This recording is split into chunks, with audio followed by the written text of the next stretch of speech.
Now, Bright, we go back to Bright, and then we start the discussion on Torentco with Bright Simmons.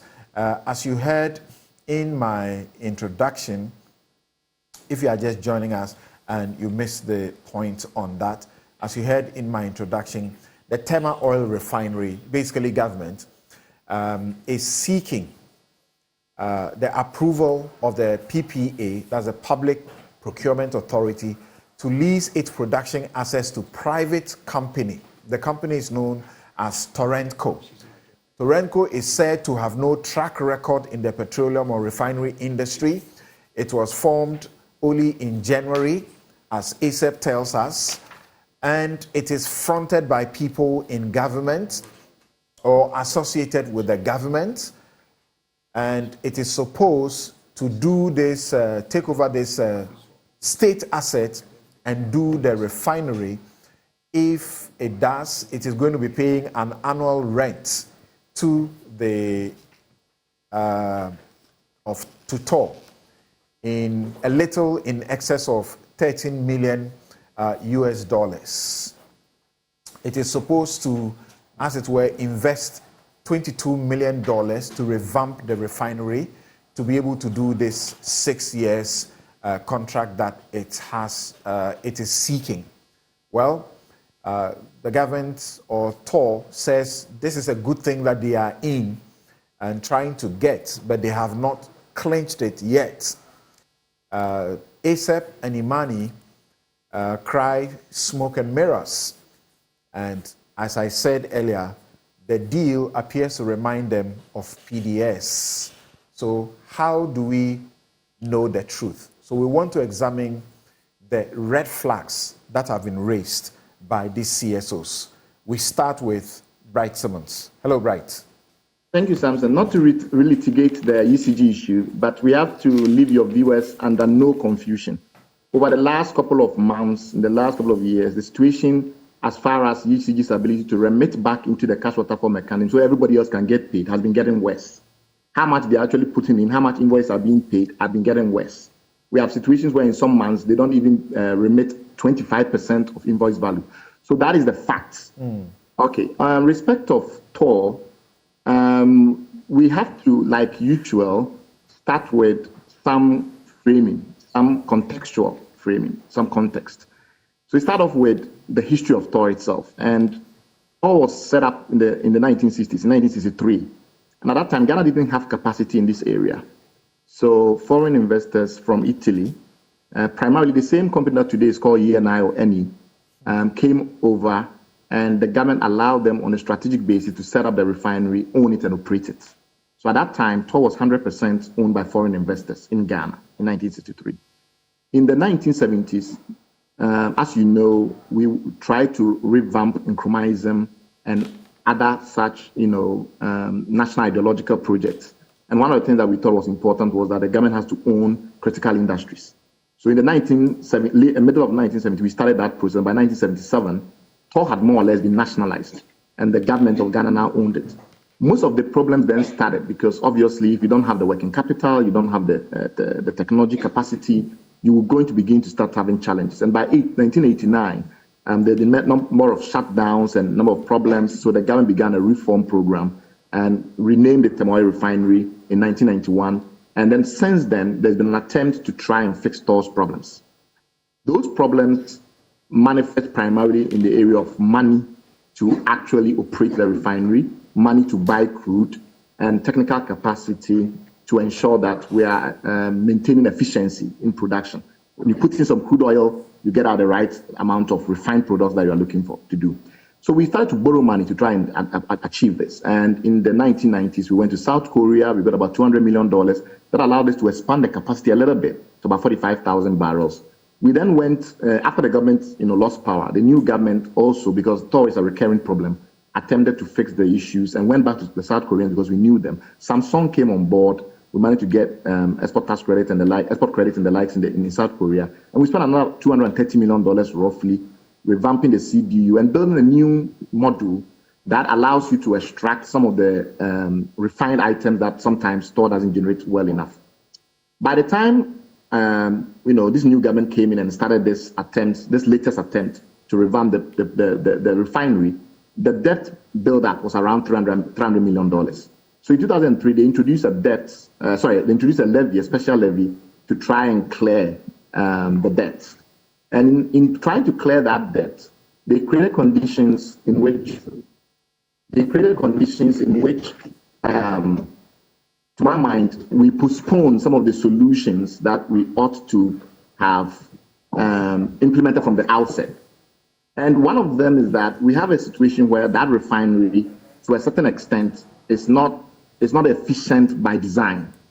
And so even when we spent all that money that I mentioned to you in the early 2000s to try and reform it and to revamp it, plant utilization, how much of the entire plant capacity is being utilized. So if, for instance, the plant can generate 100 gallons of petrol, it normally does a lot more aviation fuel and things like that, but let's assume it's petrol. If it's 100 gallons of petrol, in actual fact, because of all manner of reasons, it will be doing maybe 20. Some of that could be due to the fact that they don't have crude, etc., but a lot of the time it's also because of technical capacity itself. And so you see that it's only in 2004 that we got close to something in the region of about 80% of plant utilization. And then it was downhill since then, until we shut down in 2021, April, because the management felt that the business model that was being operated was at that time making things worse. And that business model was that because nobody would lend TOR money, because TOR couldn't achieve enough revenue so that it can buy its own crude or go to the bank and get an overdraft to buy crude, it started to do a tolling operation. If you have your crude, you bring it, we refine it, we give you the product back, and you pay us for every barrel that we refine. The problem was that sometimes, when they refine it, the promised amount of refined output is not what they generate. And so they begin to build new set of losses. And so the feeling was that the amount of money that ought to be paid also had to be higher. It was about $2.5. And the management at that time felt, something like $4.5 per barrel would be reasonable. So they shut it down. They canceled the contract with Woodfields. And then we've literally not been able to turn it back on again because we can't seem to make progress.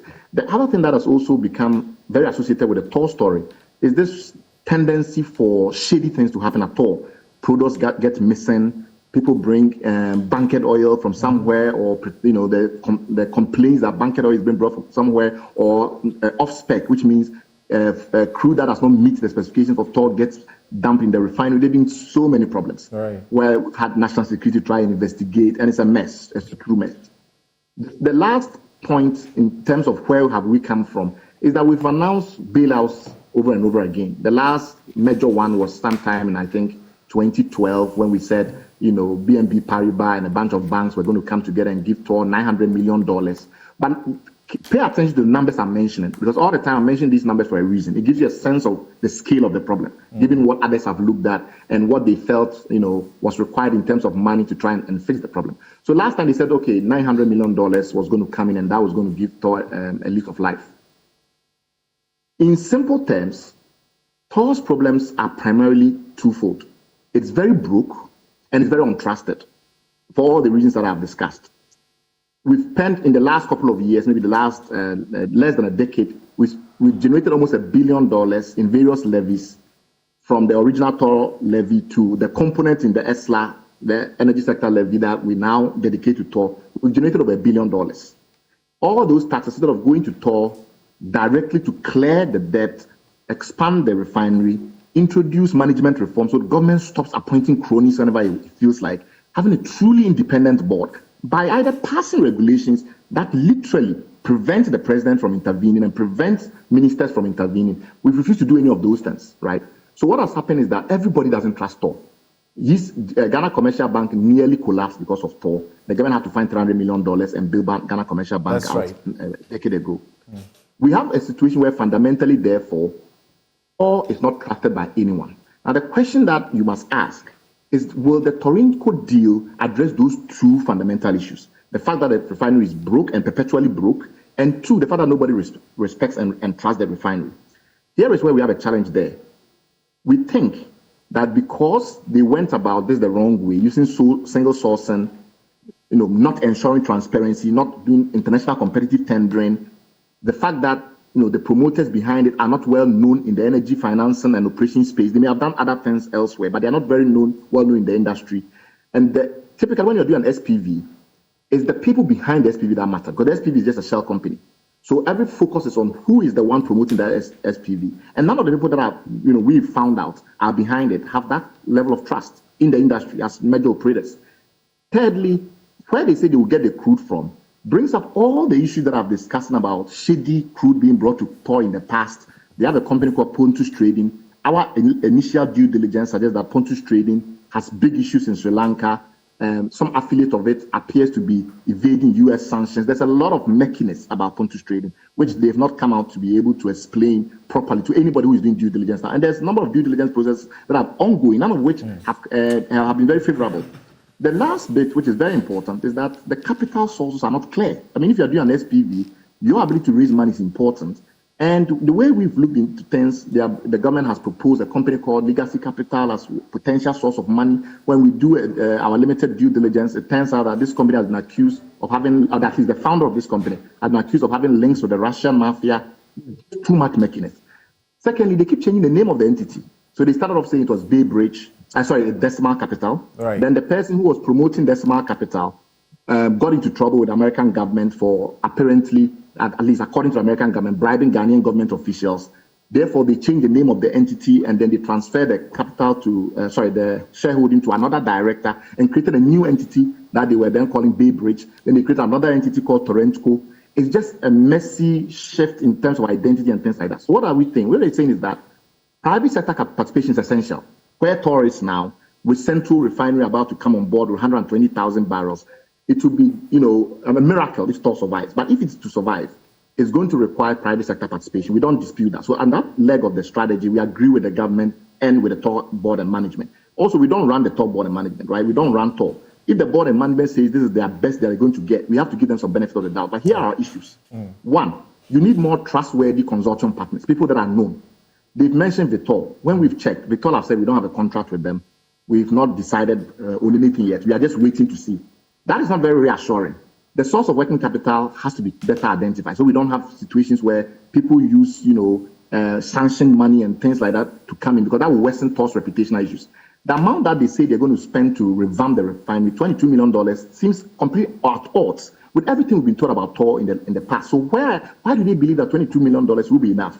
The fees that they are proposing to pay, when you analyze it, it comes down to less than what TOR was making in 2021, when the management said it was too little and shut the refinery down. So why is this all of a sudden useful? And then lastly, the workers, the new, I say they will do a secondment agreement, which is fine, but the secondment agreement is not clear whether they are taking all the 480 or 500 or so workers that are at TOR now, etc. So our argument is pretty simple. All right. There has to be better transparency and accountability, more money injected in, and an effort to fix the issues at TOR fundamental, which means government clearing the debt.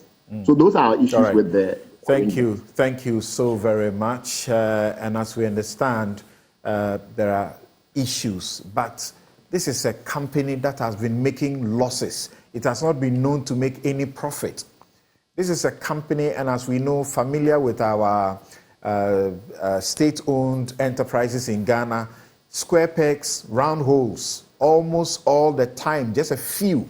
The kinds of Dubik Mahames and Alex Mold sitting here, very rare to find in the state-owned enterprises. And all they do is to plunge us into debt upon debt. And we continue to watch. There is so much corruption, like the trust issues with TOR. How is this missing things and always all the time? It never changes. Well, so how come that a new, as it were, the interim management committee that was set up in 2021 June to oversee this process, there were, as we understand, they received 2 proposals from local and international companies. The companies, as we understood, were Intercontinental Energy Dubai and Africa Finch Dubai. The expression of interest continued, and the board of directors, as it were, eventually, this is where we are. Where one company that is being dealt with, beginning with Decimal Capital, which, as Bright mentioned, a former head or a former boss of that entity, was said to be the one fronting it, and he had issues with the US government as far as some criminal processes are concerned. So he left the entity, and then these other entities are coming up, but it is understood that they all have these people behind it fronting, perhaps for some, politicians and so on and so forth.